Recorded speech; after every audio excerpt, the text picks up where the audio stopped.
Hello internet roamers, I am back with another video, and this time it has like 12 minutes, so I'm kind of horrified of the fact that I have to talk for 10 minutes, well 12. Anyways, this is an older recording of what is this? Oh, Scorpio. The Scorpio sign drawing that I did a couple of months ago in October.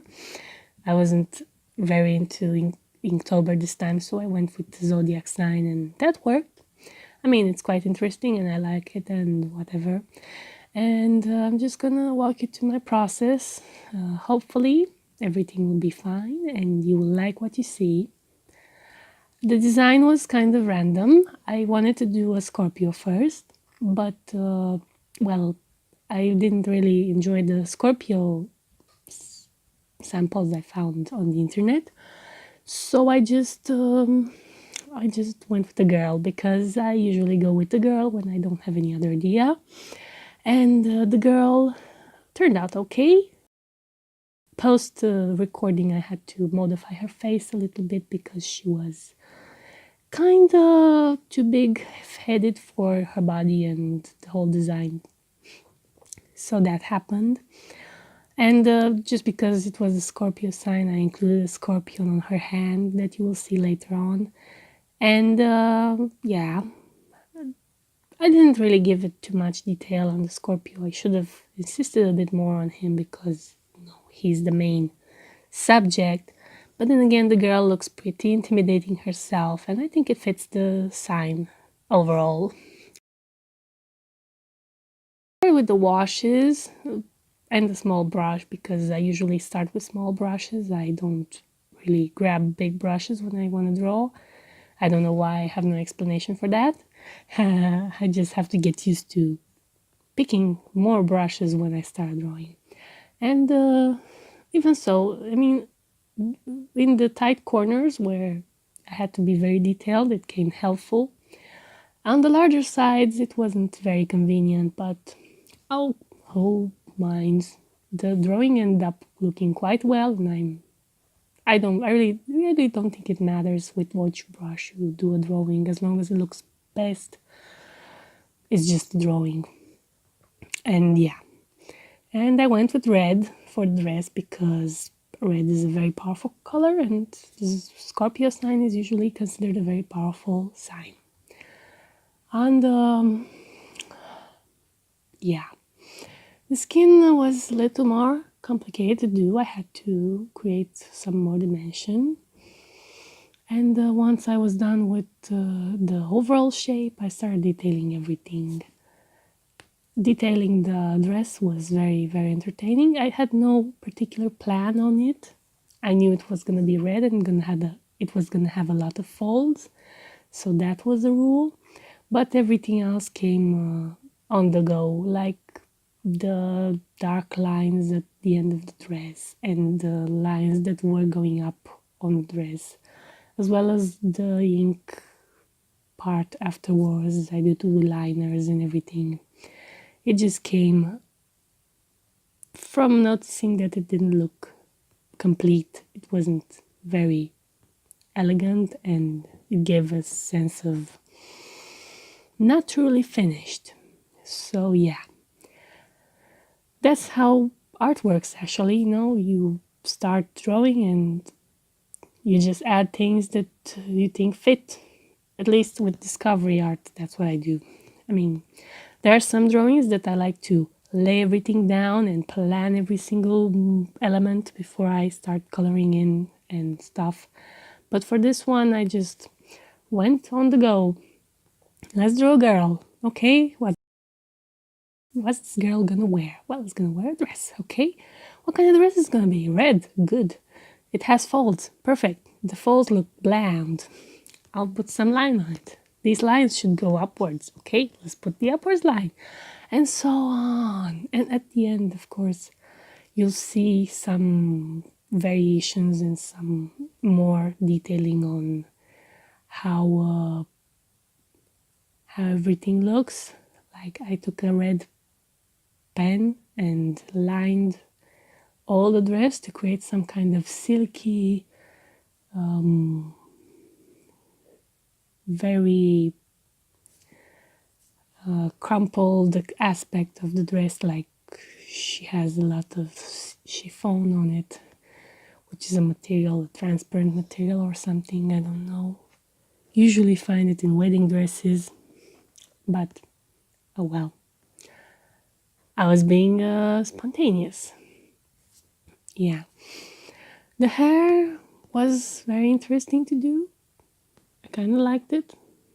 I always like doing floating hair, so floating hair is not a problem. Anytime a floating hair comes up, I'm there to do it. Yeah.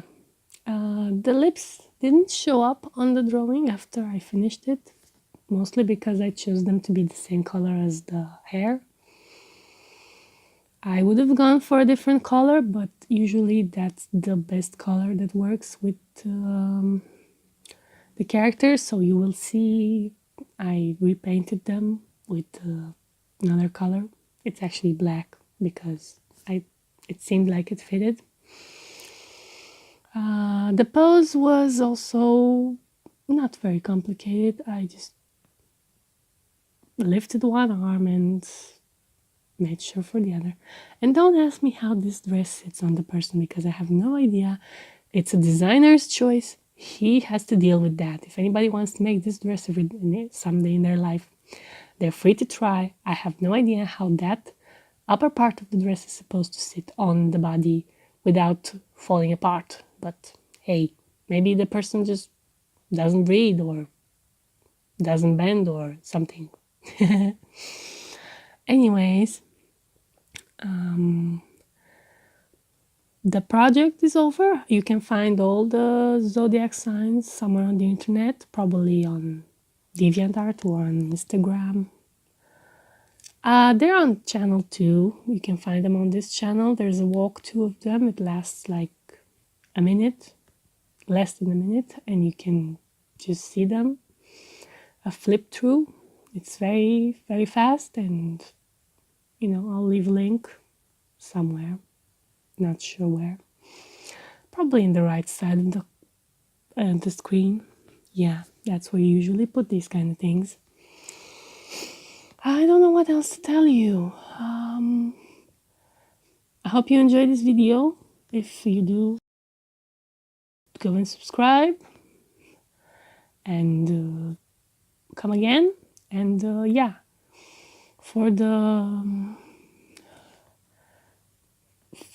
usual process, that's how my process works. I mean, I do a sketch in pencil and then I use watercolors to put in the big shapes. And once that's done, I start detailing with both watercolors, with color pencils, and with liners, because liners do a good job of defining the edges. I like doing that, even if it gets the sort of flat aspect of the drawing, because, when you want to create dimension, 3D aspect, you create that through layering and stuff. But I don't really like that. It's too much work for not exactly the most satisfying result most of the time. Sometimes it just doesn't look well. I also like creating these watercolor shapes that don't really have that much to do with the 3D aspect of drawing, like the classical, it looks real thing. And that's why there's a lot of line in this drawing and in other drawings of mine. What else can I say? I don't know.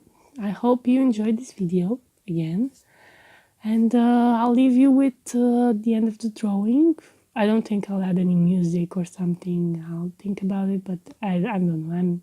I'm not a very big fan of music on videos. I listen to it because it's there, but most of the time I just enjoy the pictures, if there's a picture, because I go to drawing videos to see drawings, not necessarily to listen to music. I want music, I go to a music thing and listen to music or something. Yeah, well, to each his own. I'm not necessarily against music. I like adding music myself. I always do that when I'm not into talking, like now, which is actually exhausting, so I probably won't do it again in the very near future. Ha ha ha. Or maybe I will. Okay. Well. Anyways, bye bye.